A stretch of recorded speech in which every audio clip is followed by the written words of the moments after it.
इसलिए ये सफलता भारत की सफलता है, हर देशवासी की सफलता है। मैं इसके लिए सभी देशवासियों को हृदय से बधाई देता हूं। साथियों, 100 करोड़ वैक्सीन डोज ये केवल एक आंकड़ा नहीं है, ये देश के सामर्थ्य का प्रतिबिंब है, इतिहास के नए अध्याय की रचना है। ये उस नए भारत की तस्वीर है जो कठिन लक्ष्य निर्धारित कर उन्हें हासिल करना जानता है। ये उस नए भारत की तस्वीर है जो अपने संकल्पों की सिद्धि के लिए परिश्रम की पराकाष्ठा करता है। साथियों, आज कई लोग भारत के वैक्सीनेशन प्रोग्राम की तुलना दुनिया के दूसरे देशों से कर रहे हैं। भारत ने जिस तेजी से 100 करोड़ का 1 बिलियन का आंकड़ा पार किया है, उसकी सराहना भी हो रही है। लेकिन इस विश्लेषण में एक बात अक्सर छूट जाती है कि हमने ये शुरुआत कहां से की है। दुनिया के दूसरे बड़े देशों के लिए वैक्सीन पर रिसर्च करना, वैक्सीन खोजना, इसमें दशकों से उनकी महारत है, एक्सपर्टाइज थी। भारत अधिकतर इन देशों की बनाई वैक्सीनेशन पर ही निर्भर रहता था। हम बाहर से मंगवाते थे। इसी वजह से जब 100 साल की सबसे बड़ी महामारी आई तो भारत पर सवाल उठने लगे। क्या भारत इस वैश्विक महामारी से लड़ पाएगा? भारत दूसरे देशों से इतनी वैक्सीन खरीदने का पैसा कहां से लाएगा? भारत को वैक्सीन कब मिलेगी? भारत के लोगों को वैक्सीन मिलेगी भी या नहीं? क्या भारत इतने लोगों को टीका लगा पाएगा कि महामारी को फैलने से रोक सके? भांति भांति के सवाल थे।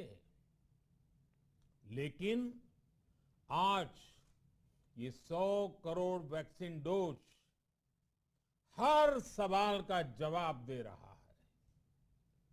भारत ने अपने नागरिकों को 100 करोड़ वैक्सीन डोज लगाई हैं और वो भी मुफ्त, बिना पैसा लिए।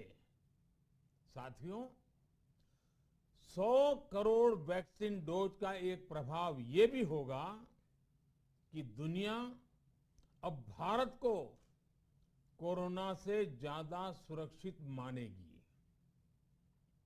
एक फार्मा हब के रूप में भारत को दुनिया में जो स्वीकृति मिली हुई है, उसे और मजबूती मिलेगी। पूरा विश्व आज भारत की इस ताकत को देख रहा है, महसूस कर रहा है। साथियों, भारत का वैक्सीनेशन अभियान सबका साथ, सबका विकास, सबका विश्वास और सबका प्रयास का सबसे जीवंत उदाहरण है। कोरोना महामारी की शुरुआत में ये भी आशंकाएं व्यक्त की जा रही थी कि भारत जैसे लोकतंत्र में इस महामारी से लड़ना बहुत मुश्किल होगा। भारत के लिए, भारत के लोगों के लिए ये भी कहा जा रहा था कि इतना संयम, इतना अनुशासन यहां कैसे चलेगा। लेकिन हमारे लिए लोकतंत्र का मतलब है सबका साथ। सबको साथ लेकर देश ने सबको वैक्सीन मुफ्त वैक्सीन का अभियान शुरू किया। गरीब, अमीर, गांव, शहर, दूर सुदूर, देश का एक ही मंत्र रहा कि अगर बीमारी भेदभाव नहीं करती तो वैक्सीन में भी भेदभाव नहीं हो सकता। इसलिए यह सुनिश्चित किया गया कि वैक्सीनेशन अभियान पर वीआईपी कल्चर हावी न हो। कोई कितने ही बड़े पद पर क्यों न रहा हो, कितना ही धनी क्यों न रहा हो, उसे वैक्सीन सामान्य नागरिकों की तरह ही मिलेगी। साथियों, हमारे देश के लिए ये भी कहा जा रहा था कि यहां ज्यादातर लोग टीका लगवाने के लिए आएंगे ही नहीं। दुनिया के कई बड़े विकसित देशों में आज भी वैक्सीन हेजिटेंसी एक बड़ी चुनौती बन गई है। लेकिन भारत के लोगों ने 100 करोड़ वैक्सीन डोज लेकर ऐसे लोगों को निरुत्तर कर दिया है। साथियों, किसी अभियान में जब सबका प्रयास जुड़ जाता है तो परिणाम अद्भुत ही होते हैं। हमने महामारी के खिलाफ देश की लड़ाई में जन भागीदारी को अपनी पहली ताकत बनाया। फर्स्ट लाइन ऑफ डिफेंस बनाया।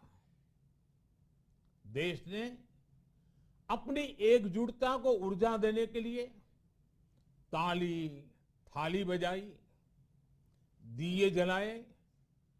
तब कुछ लोगों ने कहा था कि क्या इससे बीमारी भाग जाएगी?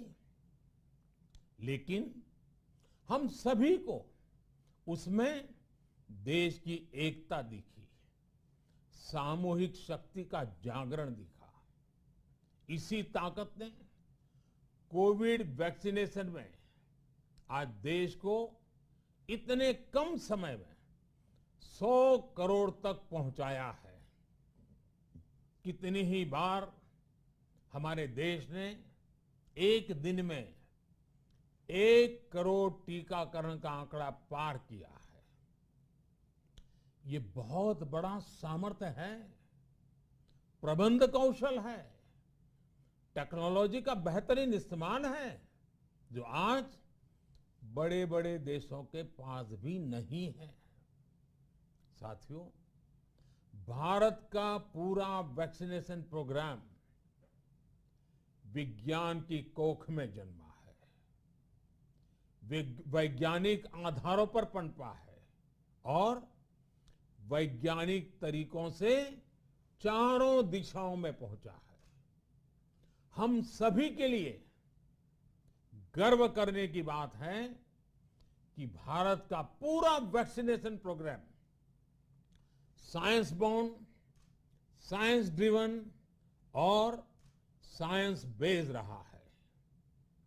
वैक्सीन बनने से पहले और वैक्सीन लगने तक इस पूरे अभियान में हर जगह साइंस और साइंटिफिक अप्रोच शामिल रही है। हमारे सामने चुनौती मैन्युफैक्चरिंग को लेकर भी थी, प्रोडक्शन को स्केल अप करने की भी थी। इतना बड़ा देश, इतनी बड़ी आबादी, उसके बाद अलग अलग राज्यों में, दूर दराज इलाकों में समय से वैक्सीन पहुंचाना, ये भी किसी भागीरथ कार्य से कम नहीं था। लेकिन वैज्ञानिक तौर तरीकों और नए नए इनोवेशन से देश ने इस चुनौतियों के समाधान तलाश से असाधारण स्पीड से संसाधनों को बढ़ाया गया, किस राज्य को कितनी वैक्सीन कब मिलनी चाहिए, किस इलाके में कितनी वैक्सीन पहुंचनी चाहिए, इसके लिए भी वैज्ञानिक फॉर्मूले के तहत काम हुआ। हमारे देश ने कोविन प्लेटफॉर्म की जो व्यवस्था बनाई है, वो भी विश्व में आकर्षण का केंद्र है। भारत में बने कोविन प्लेटफॉर्म ने न केवल आम लोगों को सहूलियत दी, बल्कि हमारे मेडिकल स्टाफ के काम को भी आसान बनाया। साथियों, आज चारों तरफ एक विश्वास है, उत्साह है, उमंग है। समाज से लेकर इकोनॉमी,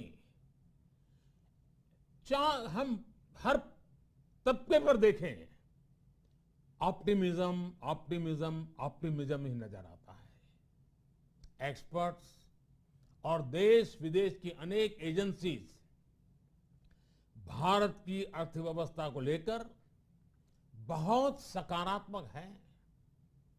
आज भारतीय कंपनियों में न सिर्फ रिकॉर्ड इन्वेस्टमेंट आ रहा है, बल्कि युवाओं के लिए रोजगार के नए अवसर भी बन रहे हैं।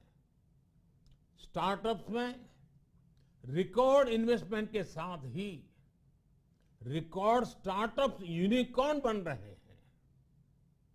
हाउसिंग सेक्टर में भी नई ऊर्जा दिख रही है। पिछले महीनों में किए गए कई सारे रिफॉर्म्स, कई सारे इनिशिएटिव, गति शक्ति से लेकर नई ड्रोन पॉलिसी तक भारत की अर्थव्यवस्था को और तेजी से आगे बढ़ाने में बड़ी भूमिका निभाएंगे। कोरोना काल में कृषि क्षेत्र ने हमारी अर्थव्यवस्था को मजबूती से संभाले रखा। आज रिकॉर्ड लेवल पर अनाज की सरकारी खरीद हो रही है। किसानों के बैंक खातों में सीधे पैसे जा रहे हैं। वैक्सीन के बढ़ते हुए कवरेज के साथ साथ आर्थिक सामाजिक गतिविधियां हो, खेल जगत हो, टूरिज्म हो, एंटरटेनमेंट हो, सब तरफ सकारात्मक गतिविधियां तेज हो रही हैं। आने वाले त्योहारों का मौसम इसे और गति देगा और शक्ति देगा। साथियों, एक जमाना था जब मेड इन ये कंट्री, मेड इन वो कंट्री, इसी का बोलबाला था, बहुत क्रेज हुआ करता था। लेकिन आज हर देशवासी ये साक्षात अनुभव कर रहा है कि मेड इन इंडिया की ताकत बहुत बड़ी होती है। और इसलिए आज मैं आपसे फिर ये कहूंगा कि मैं हर छोटी से छोटी चीज जो मेड इन इंडिया हो, जिसे बनाने में किसी भारतवासी का पसीना बहा हो, उसे खरीदने पर जोर देना चाहिए। और ये सबके प्रयास से ही संभव होगा। जैसे स्वच्छ भारत अभियान एक जन आंदोलन है, वैसे ही भारत में बनी चीज खरीदना, भारतीयों द्वारा बनाई चीज खरीदना, वोकल फॉर लोकल, ये हमें व्यवहार में लाना ही होगा। और मुझे विश्वास है सबके प्रयास से हम ये भी करके रहेंगे। आप याद करिए, पिछली दिवाली हर किसी के मन मस्तिष्क में एक तनाव था, लेकिन इस दिवाली 100 करोड़ वैक्सीन डोज के कारण एक विश्वास का भाव है। अगर मेरे देश की वैक्सीन मुझे सुरक्षा दे सकती है, तो मेरे देश का उत्पादन मेरे देश में बने सामान मेरी दिवाली और भी भव्य बना सकते हैं। दिवाली के दौरान बिक्री की एक तरफ और बाकी साल की बिक्री एक तरफ होती है। हमारे यहां दिवाली के समय, त्योहारों के समय बिक्री एकदम बढ़ जाती है। 100 करोड़ वैक्सीन डोज हमारे छोटे छोटे दुकानदारों, हमारे छोटे छोटे उद्यमियों, हमारे रेहड़ी पटरी वाले भाइयों बहनों, सभी के लिए आशा की किरण बनकर आई है। साथियों, आज हमारे सामने अमृत महोत्सव के संकल्प है। तो ऐसे में हमारी ये सफलता हमें एक नया आत्मविश्वास दिलाती है। हम आज कह सकते हैं कि देश बड़े लक्ष्य तय करना और उसे हासिल करना बखूबी जानता है, लेकिन इसके लिए हमें सतत सावधान रहने की जरूरत है। हमें लापरवाह नहीं होना है। कवच कितना ही उत्तम हो, कवच कितना ही आधुनिक हो, कवच से सुरक्षा की पूरी गारंटी हो, तो भी जब तक युद्ध चल रहा है, हथियार नहीं डाले जाते। मेरा आग्रह है कि हमें अपने त्योहारों को पूरी सतर्कता के साथ ही मनाना है। और जहां तक मास्क का सवाल है, कभी कभी जरा, लेकिन अब तो डिजाइन की दुनिया भी मास्क में प्रवेश चुकी है। मेरा इतना ही कहना है, जैसे हमें जूते पहन करके ही बाहर जाने की आदत लग गई है ना, बस वैसे ही मास्क को भी एक सहज स्वभाव बनाना ही होगा। जिनको अभी तक वैक्सीन नहीं लगी है, वो इसे सर्वोच्च प्राथमिकता दें। जिन्हें वैक्सीन लग गई है, वो दूसरों को प्रेरित करें। मुझे पूरा भरोसा है कि हम सब मिलकर प्रयास करेंगे तो कोरोना को और जल्द हरा पाएंगे। आप सभी को आने वाले त्योहारों की एक बार फिर बहुत बहुत शुभकामनाएं। बहुत बहुत धन्यवाद।